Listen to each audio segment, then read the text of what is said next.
Alrighty.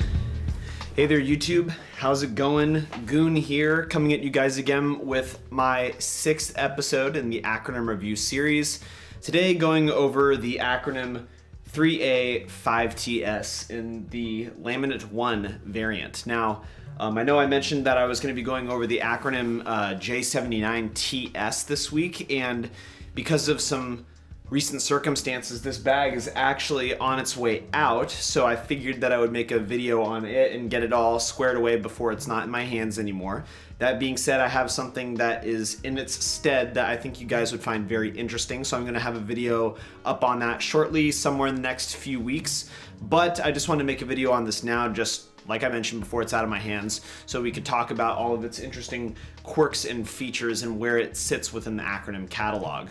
We've already talked about the Acronym 3A1, and the 3A-5TS is kind of like the big brother to that bag. It's a really cool bag in the Acronym lineup in terms of it being kind of like one of their de facto messenger bags. The materiality on this one specifically, if you can't already tell from what we see here, is pretty interesting, so we're going to be talking a lot about that. We're going to be talking about where it came from, how it kind of defines some of the other bags in the Acronym lineup. We're going to be talking about how it's held up over the last few years. We're going to be talking about all the different ways that you can wear it. And we're going to also be talking about how the text system works on the front of the bag, which is something that we see with some of the other Acronym items in the Acronym catalog.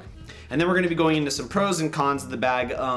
This is something that I've kind of wanted to talk about in some of the prior videos, so it doesn't sound like I'm just like a pure Acronym stand.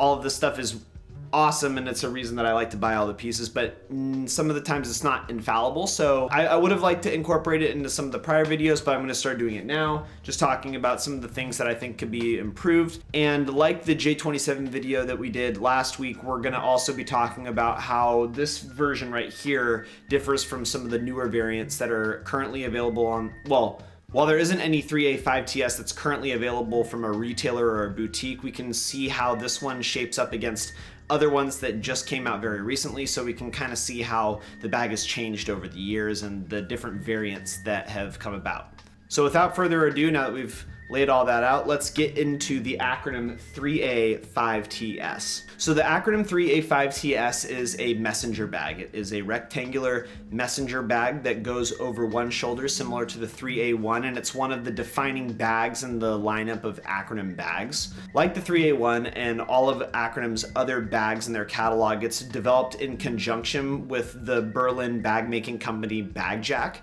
All of their bags are handmade in Berlin, and they're prone to doing a lot of collaborations. They've done stuff with Stone Island Shadow Project, they've done stuff with Porter, they've done stuff with a wide variety of other companies so that they can get their name out there, and they're a fantastic bag making brand. And funny enough, this bag has interesting ways in which it can interact with some of Bagjack's other products, so we'll be talking about that later in the video. The Acronym 3A5 has been around for a long time, and you might hear me interchangeably talk about it as the 5TS and the 3A5, so I just want to put that out there. But the 3A5 has had a lot of different variations. There's been the 3A-5TS that we see here, and this is probably the most prolific variation that Acronym creates, just doing them in a wide variety of materials and fabrications. But then there's also the 3A5, which is one of the most recent Acronym 3A5 like bags to come out as of recently, and that's a very interesting bag. And then the other one that I think is of note is the 3A5B, which is a much more toned down version of the 3A5. It's the basic variant. That's what the B suffix means. The 3A5 kind of finds itself as Acronym's de facto backpack, and that might sound like a kind of decisive statement, but the way that I would put it is that Acronym kind of defers to messenger bags as being the go-to thing for large carrying capacity bags on their lineup. The only one that kind of differs out of that status quo is the 3A-7TS, which is very much like a bona fide double strap backpack. And then the other one that I can think of offhand is the 3A-9TS, but that's a tote bag, and that kind of has a similar sort of ethos to what we have going on here. So it's not completely out of the ordinary. Like I was kind of mentioning earlier with the fact that this has a lot of variance in terms of TS, non-TS, that kind of thing. Just like the 3A1, this bag has seen a lot of different fabrications to it. The ones that I can think of offhand are Cordura, Laminate, X-Pack, And then Laminate 2, which is the one that we reviewed with the 3A1, and that's just a much more hardy version of this fabric. In terms of X-Pack, they also did a black foil and silver foil versions of this bag as well, which are peak. I love those. So those are some of the variants of fabrications that this bag has seen over its years. What makes the 3a-5TS interesting in particular is that, like I said, it's kind of the de facto bag for Acronym's bags, but it's also kind of been the base for which a lot of their other messenger bags have been designed after. If we look at some photos here, we can see that the 3a-5TS is kind of like the base for designs like the 3a-6TS, the 3a-8TS, as well as the 3a-13TS. These are all rectangular shaped bags that have a similar Nexus buckle strap system on the front and just have different variations in terms of sizing and that type of thing to kind of give all of those bags their own classification. So this bag in particular, this one that we see right here, has actually been through many hands before I. This was originally Wally G's bag, which is really cool because he is the current creator of the company Tired Lab. If you haven't heard of this brand, I definitely recommend checking it out. It's a really cool kind of experimentation with fabrics, technology. It kind of feels like a collage of a lot of very interesting things that a lot of other brands are doing, and it really kind of creates its own unique identity with all of those things in mind. So definitely check that out. So the bag was first in the hands of Wally, then it got passed off to another owner.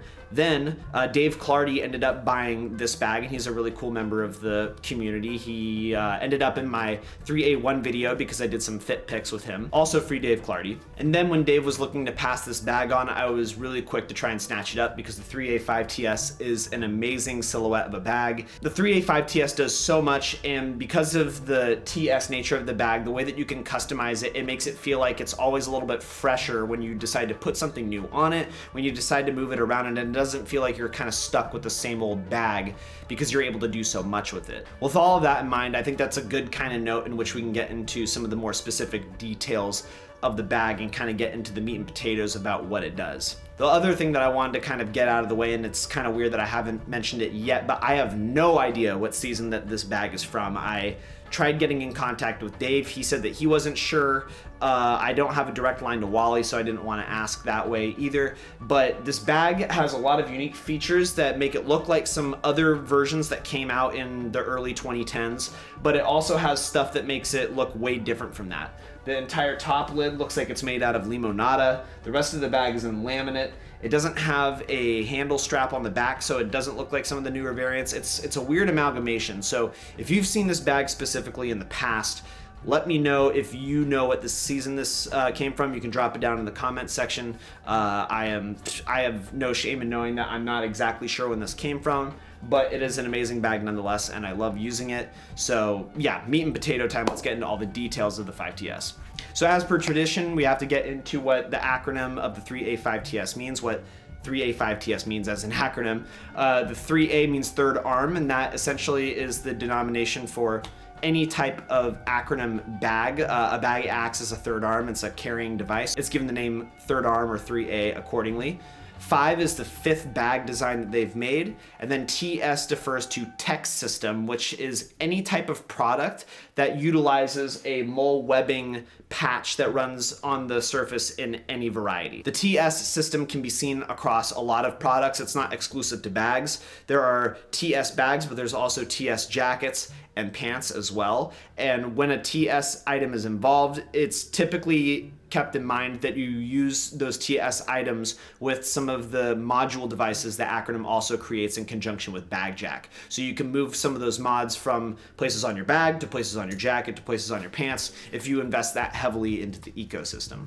Like I mentioned, I really couldn't find any specific season that this specific bag came from, and accordingly, it was really hard for me to be able to find a hard line description for what the bag is, and I don't have a spec sheet or a baggie like I have with the last couple of products, so I had to go do some deep digging to see if I could find any type of description for the 3A-5TS that seemed like it was made by Acronym. And there was a couple of sites. I found some stuff that looked like it was kind of done in their penmanship, but I think that it's worth going over regardless. It's a little bit lighter compared to some of the other specifications, but it gets some of the big details, and then we'll get into all the other more specific details later of my own volition. So let's get into the description of the bag. 3a-5TS is a messenger bag unlike all others. Acronym collaborated with legendary Berlin bike messenger bag makers Bagjack to develop this highly adaptive, all-purpose platform. Resilient, modular, dynamic, evolutionary. Featuring Sans Velcro ACR customized German mil-spec compression buckle storm lid closure, Nay plus Ultra. So it's a pretty basic description. It kind of just pumps the bag up a lot, but it doesn't have a ton of details in terms of what it does besides the compression buckle system. It's fine regardless. It gives me more work. I think it makes it a little bit easier to talk about the bag itself of my own words, so there's that. And then the one thing that I found that I think was really kind of important, everybody wants to know it when it comes to a backpack, but like what the size is, and the details specifically are 28 by 40 centimeters compressed and 38 by 40 centimeters expanded. So this bag has the ability to kind of flatten, similar to the 3A1. This is more conventional in terms of a bag silhouette. It doesn't necessarily have the same sort of pleating folds that the 3A1 does, but it does have the ability to compress, and it can expand if you need it to as well. So one other thing that I wanted to get into before I got into all the specific functionalities of the bag was the material itself. I kind of let on that it was interesting, so let me specifically say why. So this material right here is Laminate 1. And like I said, L2 or Laminate 2 was the material that we talked about with the 3A1.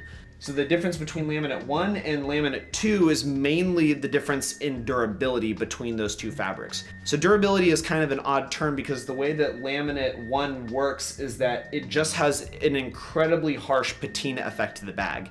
If you'll see in some of the B-roll, as well as what you can just see here right next to my shoulder, the bag has an incredibly brown texture to it, but it's also contrasted by these little black patches and hits, and it looks like the bag is falling apart. What's funny is that because this bag is laminate, the way that it works is that the bag has been laminated by this black material that kind of aids the water resistance of the bag overall. That being said, even though a lot of the laminate is peeling away because this is a 10-year-old bag and this Laminate 1 is a little bit more prone to doing this peeling, the bag itself has lost very little water resistance overall. The face of the fabric still has a waxy texture that's really comparable to like a barboard jacket if you are familiar with one of those. And that waxiness lets water be able to run off relatively easily. And then on top of that, something that we're going to get into later is that the bag has a very resilient liner on the inside that keeps water from getting in as well. So you have a lot of lines of defense for the water itself, and even though a lot of this laminate is peeling off and kind of creating this patina, this wabi-sabi, like I've said in other videos, the bag is still really resistant and it doesn't really lose a lot of structural integrity accordingly. The other thing too, and I don't know if it's necessarily a cover-up, I kind of said it, but there is a sort of wabi-sabi to the peeling of the bag itself. And over the course of my ownership of this bag, it's something that I've actually really learned to love because I just kind of enjoy that cracked effect. It's similar to like a pair of all-white Margiela tabbies or their Converse collab.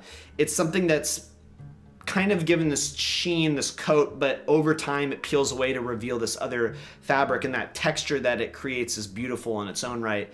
And while that can have a little bit of a shaky definition when you're kind of conjoining it with the idea of technicality and technical performance and having something that keeps the bag more waterproof shedding away over time, I think it's still cool. And the bag is still waterproof in many ways, so it's not necessarily something that I'm really frowning upon or really kind of look at with malice. So like I mentioned earlier with the fact that this is a TS bag, the tech system is the molly webbing that you can see in the 2 rows that run across the full length of the bag. What this essentially allows you to do is just incorporate it into the Acronym ecosystem of mods so that you can put mods on the outside face of the bag as well as on your jackets or pants that also incorporate TS on the piece itself. And we'll do a video on the J79 TS next week so you can see what I mean.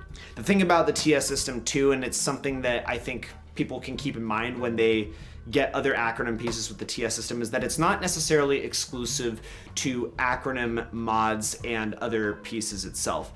The TS system, this MOLLE webbing system, is something that is on a lot of bags and other things that you can buy from a military surplus store. It's more akin to something from the military compared to Acronym themselves. And with that in mind, there's a lot of stuff that you can put onto the outside of the bag that isn't necessarily Acronym that still takes advantage of the MOLLE webbing system. Some of these things include carabiners, which can be used for keys. Other things include little charms and other surplus goods that can fit through these little loops that are on the outside of the bag.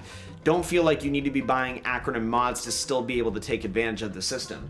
Even though I have Acronym mods and I do put them on the outside of the bag and it works lovely for me, I still get a lot of use out of stuff that I've bought at mil surplus stores that work perfectly on the outside of the bag, and I think that it's something that you should keep in mind as well if you decide to get something with this MOLLE webbing system on the outside. The other thing I like about the MOLLE webbing system overall is that it makes it feel like the bag can take on a new sense of freshness whenever you move the mods around the bag itself. I'm going to show you here in the B-roll, but I have a Crooked Saint mod, shoutouts to Crooked Saint, that I put on the outside of the bag, and I'm very prone to moving this around to whatever my use case is.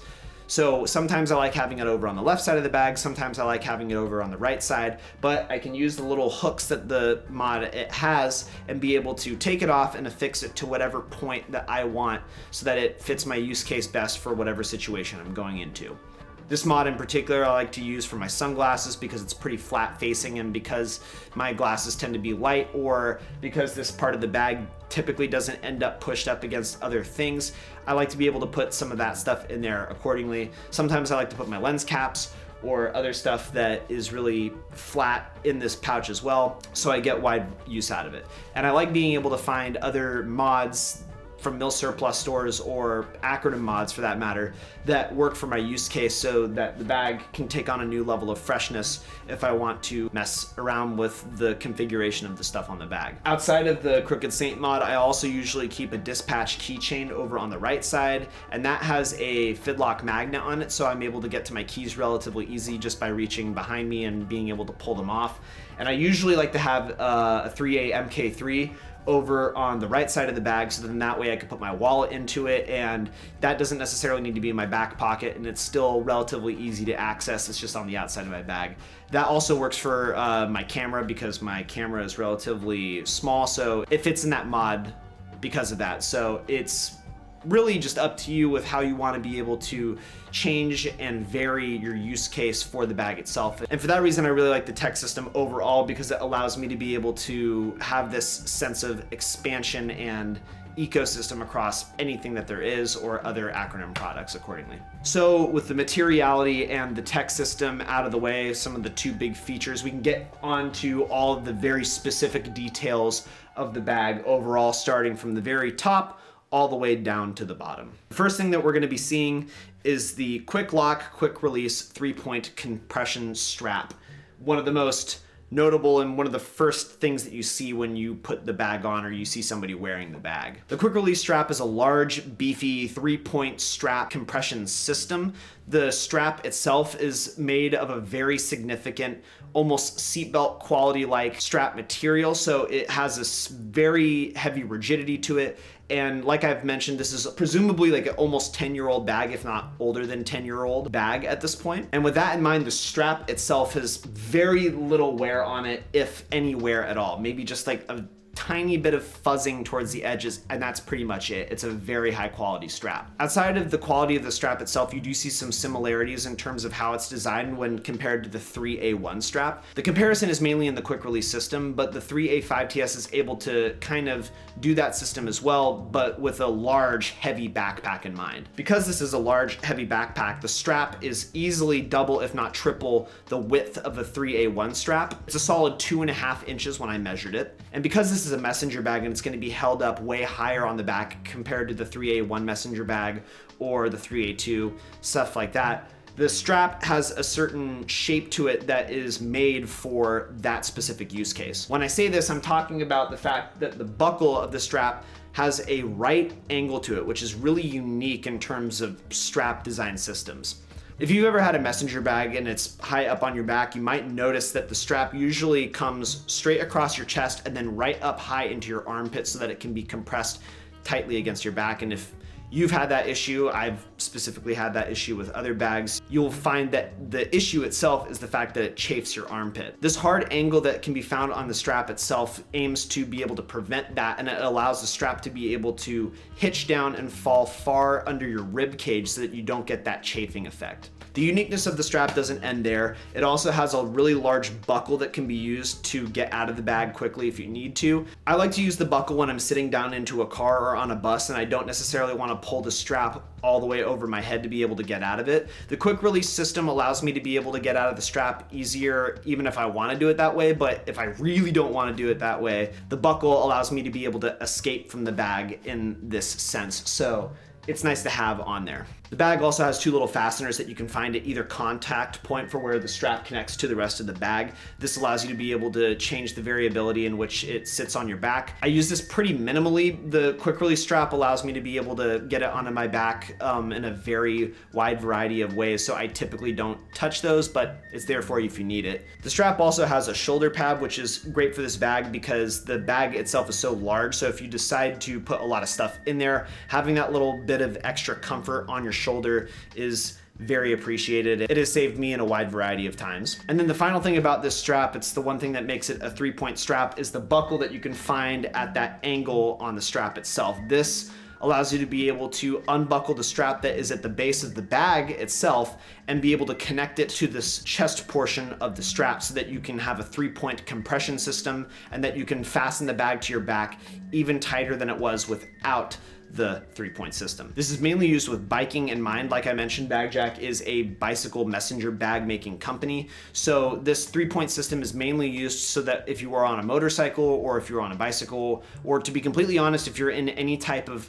high stress or high energy situation, you can compress the bag even further to your back so it moves very, very little. The strap system is relatively simple. There's just a line of fabric that runs across the base of the bag with a buckle on one end. You can simply unbuckle said buckle and then connect it to the 3-point strap that is over your shoulder. And then once it's up there, you have a loop which you can then fasten down to your chest, so that way it pulls the bag even tighter to your back and gets it nice and tight accordingly. As we all know, Acronym toes this line between technicality and fashion, which I think a lot of us are familiar with. And because of this 3-point compression system can not only be used to compress the bag to your back in a really technical way, but you can also kind of get like a little bit of a fashion game going on with the strap as well, if you so please. I say fashion kind of loosely because depending on your situation, the 3-point compression system can be used in these alternative ways to actually be useful for the way that the bag is on you at that time, and it makes it easier to get on accordingly. So it works in the sense that it's fashiony, yes, but it also does have technicality to it, and it can be used in these specific situations accordingly, even though they're not necessarily the first things that would come to mind. So you might be wondering what I mean by all this, and you'll see here in some of the B-roll, but let's say that the bag is over one shoulder and I don't want to put it over my head before I compress the buckle or put the 3-point compression system into use. What I can do is I can unclip the 3-point strap that's at the base of the bag and then connect it to the strap itself that is still currently over one shoulder, and then that way I can have it much more compressed and tight to my body while the bag is still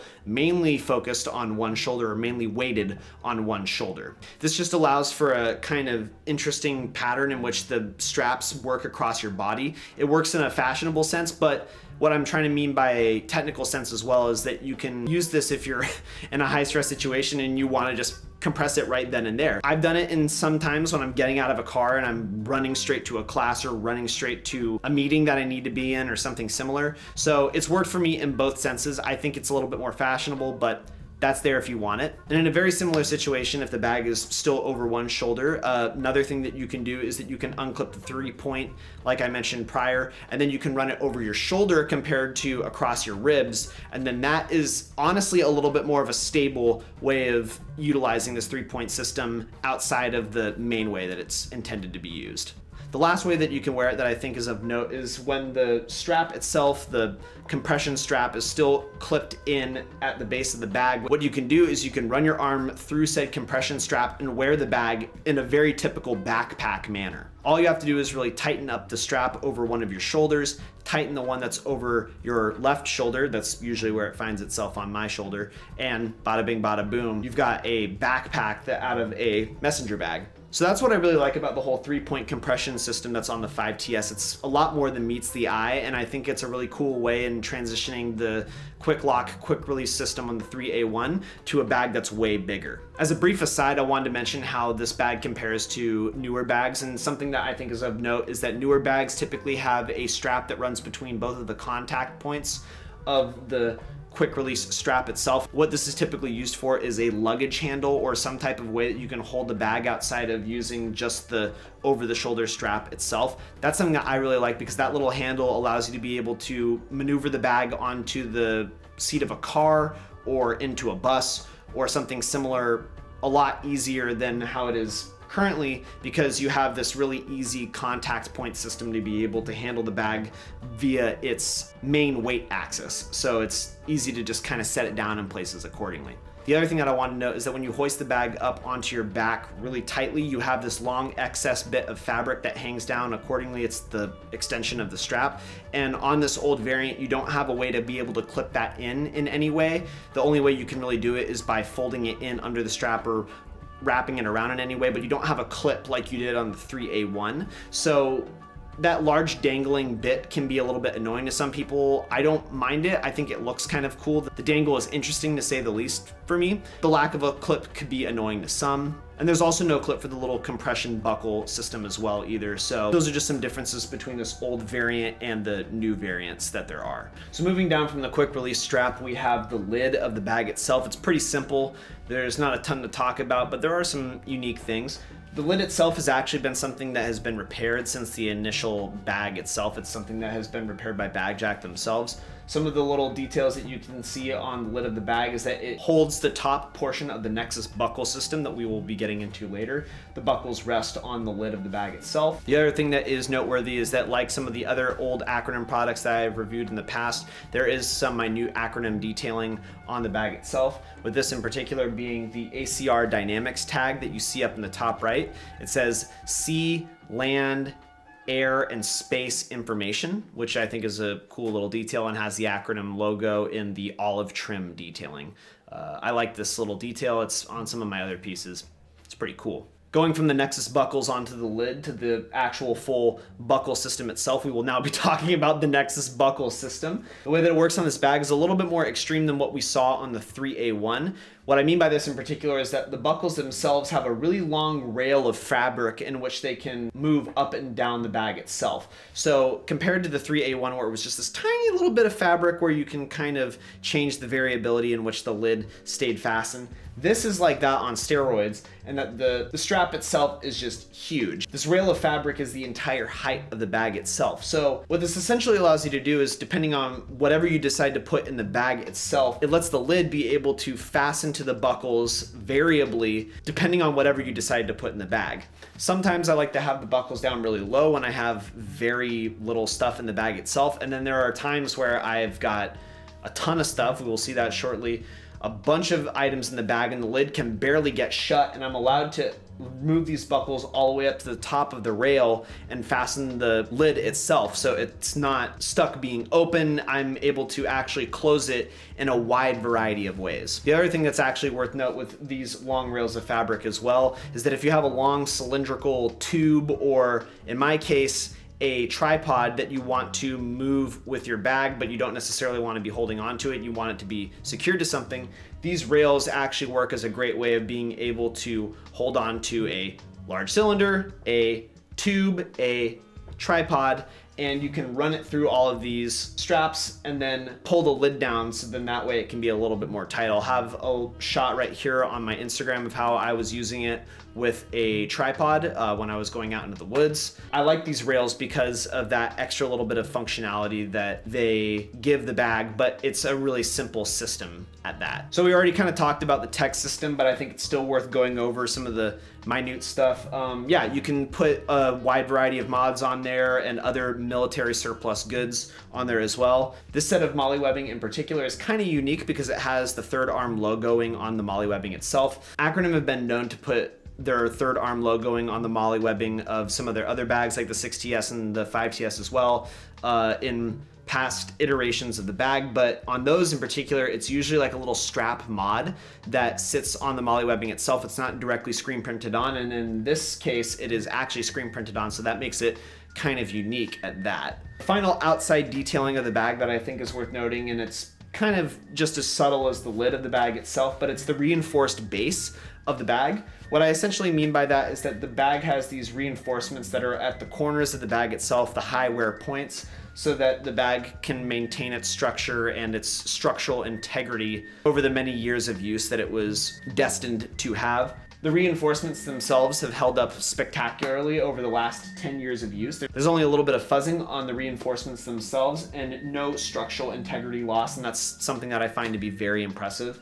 As you can see from the B-roll as well, the laminate has almost completely left the bottom of the bag, but there still are these little specks, and that's kind of cool. We've been moving pretty quickly, but we've finished almost all the details that we can find on the outside of the bag, and now we can move in to the inside of the bag. The first thing that you'll notice when you get to the inside of the bag is the tarpaulin lining that is on the inside of the bag. If you've ever had a lunchbox, you're probably familiar with the tarpaulin lining. It's essentially just a plastic inner lining that's relatively easy to clean, and it's pretty sterile, so it doesn't really take a lot of dirt and other stuff that gets in the bag itself. It's easy to clean and pretty easy to manage. The thing that makes this tarpaulin lining very special is the fact that it's completely removable from the bag itself. What this essentially allows you to do is be able to clean the lining itself outside of the bag by being able to dump it, by being able to get it away from the rest of the bag itself. You can really give it a thorough cleaning if you decide to pull it out of the bag and mess around with it in that way. The main functionality that this tarpaulin lining creates is the fact that you can have modularity on the inside of the bag as well, not just the outside. What I mean by that is that Bagjack has a system of their own where if you have some of their own mods that they put up on their website, what you can do is you can attach those to the Velcro that lines the lining of the tarpaulin itself, and then when you fix it back inside of the bag, those mods will be embedded into the lining of the bag itself. When this bag was purchased, and I think when you buy almost any Acronym 3a-5 or some variant, you get one large Bagjack pocket that can contain a decent amount of stuff on the inside of it. This is pretty nice. I've used this for a camera in the past or other kind of pencil or relatively thin goods. It's a relatively large pocket and it's useful for a lot of things. But even though I have this one pocket, I could easily get probably two other pockets inside the lining itself too without starting to, kind of make it look a little bit too big. But you can buy these mods on the Bagjack website and they're pretty cheap. They tend to run for about anywhere between like 20 to 50 bucks. They have a wide variety of pockets as well. There's some that are specific for pencils. There are some that are specific for larger things. There's just a wide variety of pockets that you can choose from. So just like how it is with the tech system, you can really change up those pockets to whatever your use case might be and get a whole new context out of your bag by being able to change the pockets around. So those pockets usually rest on the outward face of the bag, kind of towards where the MOLLE webbing and the buckles and all that sort of stuff is. But on the other side of the lining, up against your back, where the straps are, this is typically where the laptop sleeve goes. So when you buy a 3a-5 or a 3a-5TS or honestly any type of messenger bag, you're typically given a laptop sleeve that is typically sized to whatever the size of the bag is itself. The 3a-5TS is a relatively large bag, and based on the size description that I was giving earlier, the laptop sleeve accordingly is 15 inches. If you decide to buy a 3a-8TS or a 3a-13TS, those laptop sleeves are a little bit larger or a little bit smaller accordingly based upon how big those bags are. The 3a-13TS is specifically made for a 13-inch laptop, whereas the 3a-6TS, you can get a 17-inch laptop in the sleeve of that bag. The sleeve is cool. It's a Zoll laptop sleeve, so it's got a black metallic kind of plastic on the outside of the sleeve itself, which is unique to Acronym bags. That's not something that you can buy specifically from Bagjack themselves. They do have laptop sleeves, but the little bit of Zoll fabric that is on the front face of the laptop sleeve is specific to Acronym. It's that little Acronym flavor. It's kind of similar to black foil, but it doesn't peel as much, but it still kind of has that metallic quality to it. The sleeve itself is pretty interesting. The sleeve has two lids on the sleeve itself, which is kind of unique, and the reason why is because if you decide to take the sleeve outside of the bag and use it independently of the backpack itself, what you can do is you can have this really significant lid be able to seal the sleeve itself so that you're not subjecting your laptop to getting broken or something along those lines. You've got this really thick lid that keeps it nice and safe. But if you want to integrate it into your backpack, that very same thick, significant lid has Velcro on either side of the fastening itself. So what that allows you to do is that once you put the laptop into your bag, you can peel the lining of the tarpaulin that is on the inside, and you can affix the second portion of this laptop lid to the inside of that tarpaulin lining, essentially affixing the sleeve itself onto the inside of the bag. This is just another sense of that modularity that we were talking about. And while this laptop sleeve takes up one full half of the tarpaulin lining, like I was mentioning earlier, if you wanted to take the whole laptop sleeve out and just have the entire bag lined with little pockets that you've bought from Bagjack, you can do that. Or you can have the laptop sleeve in, or if you're just going to the coffee shop and you don't need a whole backpack with you, you can just take the laptop sleeve out and just bring that into the coffee shop. You've got a lot of choices with the laptop sleeve itself, and I think that's something that's really cool about the modularity of the bag.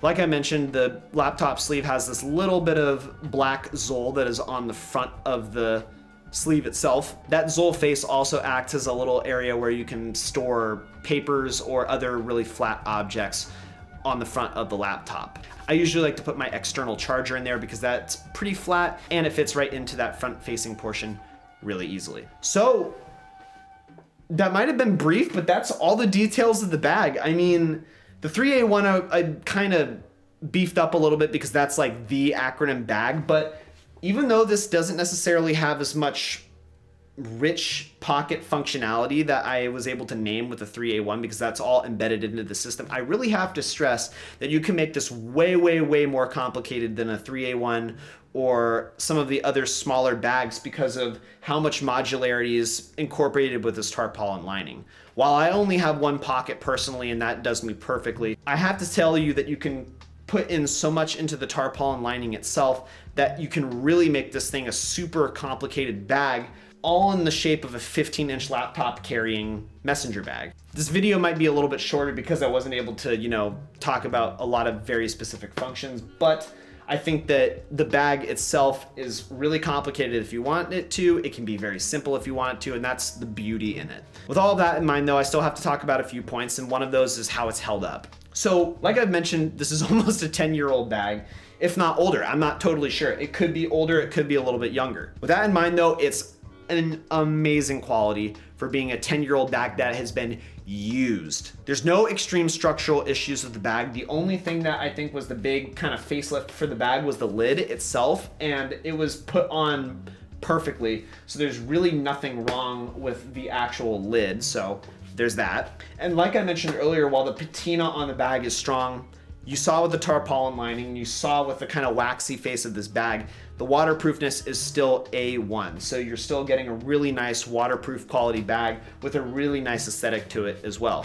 And if you really like that kind of peeled, that kind of lived in look, if you're like a Visvim fan, or I don't know, if you're a fan of that kind of wabi-sabi or that patina effect, this really is up your alley. The tarpaulin is definitely weathered. It's not perfect white anymore. It's got little scratches and scuffs where large objects have been put in, but it's really easily cleanable, like I've mentioned, and there's no holes or any structural integrity wrong with the tarpaulin itself either, so that holds up just as strong as the whole shell of the bag as well. So overall, it's held up really nice. In terms of condition, I mean, if you're not taking into consideration the whole peeling thing, I'd say that this is like a 7 out of 10 because the whole lid thing is pretty dramatic, but it still works perfectly fine, as you can tell from the B-roll. But if you're taking the whole peeling thing in mind, if you think that the whole peeling adds to the low quality of the bag, then it's a 5 or like a 6 out of 10. But honestly, that's pretty amazing for a 10-year-old bag, let's just say 10, that has seen a lot of use. So I'm happy with that. I think that I should also go over some pros and cons, like I mentioned at the beginning of the video. The pros of the bag, there's a lot. I'll list them right here, but it's an incredibly nicely sized bag. This is not too big and it's not too small. If you've got a 15-inch laptop or if you've got a 13-inch laptop or something along those lines, this is the bag for you. The laptop sleeve is the perfect size for that type of laptop. So you get a really nice location for your laptop to be inside of the bag, and then you get a lot of stuff that you can actually put into the bag itself. The other thing that's really nice is the quick release strap. Not only is it really cool aesthetically, I think the whole strappy function obviously looks cool. A little bit of dangle, a little bit of flow kind of adds to the whole aesthetic. But on top of that, it's incredibly functional. It's super nice to be able to use, and the way that I like to use it, the quick release strap is super nice. It's definitely on steroids compared to the 3A1, and the way that it's able to work on a bag that is something that has a lot higher carrying capacity, it works great. And the implicit functionality of making the strap go down over your ribs and compared to cutting your armpit is awesome, and that's great. And the whole 3-point compression system is fantastic as well. The whole strap system on this bag is something that a lot of companies emulate nowadays because of how useful it is. And I think that goes to show that if you want to have something that is really the real deal, using this compression system, buying something with this specific Acronym compression system is the way to go. The customizability is king. I can't stress that enough. It's probably the reason that this review is a little bit short, because I didn't show off all the different ways that I could customize it, but it is king. The ability to put 5+ mods on the outside of the bag, plus a carabiner, plus all that sort of stuff, then have like maybe 4 or 5 extra pockets on the inside of the bag, just depending on how much you want to put onto it, is amazing. And you can really beef this bag up to be something huge, or you can keep it more minimal and have it work for your use case. And I think that that's awesome. The customizability is easily the best part of this bag. Finally, the white tarpaulin is just like the little cherry on top. It's super easy to clean, and because it's white, it makes it so that whatever you're putting into the bag is very sharp in contrast, and you're able to find stuff inside the bag with relative ease accordingly. So after the pros come the cons, and the cons are they're stuff that I kind of argue about because the cons are subjective, but I think that they're still worth going over regardless. So the first con is the laminate materials quality. The peeling effect it's a pro or it's a con for some people, and for a lot of people it's a con. Having the bag peel like this can look shoddy. It can look a little bit unkempt. It can look kind of weird. But if you're into that kind of thing, if you like having a very clean outfit and then having that one thing that's got a little bit of wear, a little bit of tear to it, and still a lot of structural integrity, then it's for you. But if not, you're gonna probably be peeved about it, and it might make you itch. It might be like, oh God, it's starting to peel and it looks bad. I don't know, it's different for everybody. I learned to like it. I liked it off the bat, that's why I bought it, but it's definitely something that's worth note. And on top of that, if I'm gonna be completely honest, the way that it peels, it does kind of leave its mark around your room if you have a room and this bag is in it. So just keep that in mind. The laminate one material is kind of iffy for a lot of people. The other thing that kind of goes along with the laminate material, and I touched upon this a little bit with the 3A1 video, but it is a very substantial fabric, and like I mentioned, it's got a waxy surface and texture very similar to a barboard jacket. And if you have a really heavy waxy backpack up against your back in really hot weather, it ain't gonna feel good. And the 3A1 was nice because it had that bit of mesh. This does not have that mesh. So this bag can get really hot up against your back if you're wearing it in hot weather conditions because there is that lack of mesh. Just keep that in mind. It's a small qualm. It doesn't ruin my day or anything, but there's definitely been days when I'm walking around with this really big heavy backpack on my back and I can feel it. I can feel the sweat building on specifically behind my back because this thing is rubbing on it. Also, the last thing, and it's kind of implicit with what I was talking about with the bells and whistles that the new bags have, but this has a lack of bells and whistles. The lack of a clip for that extra bit of fabric can be a little bit annoying. The lack of a handle is the one thing that I really don't like about the bag, but saying that's a really strong statement. I still love the bag, but the lack of a handle can be annoying at times. It can make it really unwieldy to be able to get into a car or something that requires a little bit of finesse. So the lack of a handle is kind of weird, but overall the lack of bells and whistles that this older variant has can be a turnoff to some people. So that is the 3a-5TS overall. I hope you guys liked the video. I've been loving making these reviews. The response has been amazing, guys. It really makes my heart warm. Thank you so much for all the words that you guys give me. And there are much, much more to come. I've got a wide repertoire of stuff that I'm going to be showing, not only of my own collection, but of my friends. And it's just fun. It's just fun to do. So that's why I like making these videos, and I love interacting with you guys accordingly. And because I love interacting with you guys, drop comments, give this thing a like, subscribe if you want to keep seeing this stuff coming through, because that's how I know you guys are tuning in for it. And I appreciate that very much. Like I mentioned, this video ended up replacing the J79 because this is on its way out. And because of that, the J79 is going to be the next video, so please stay tuned for that. That is definitely going to be the next video. So J79TS GT is coming out next week, so keep that in mind. With all of that in mind, guys, we are done. Thank you very much. Stay safe in these weird times. I really appreciate all the viewership, all that stuff, and I love you. I love you. So with all of that in mind, got one last thing to say. It's tradition. That is, stay whatever.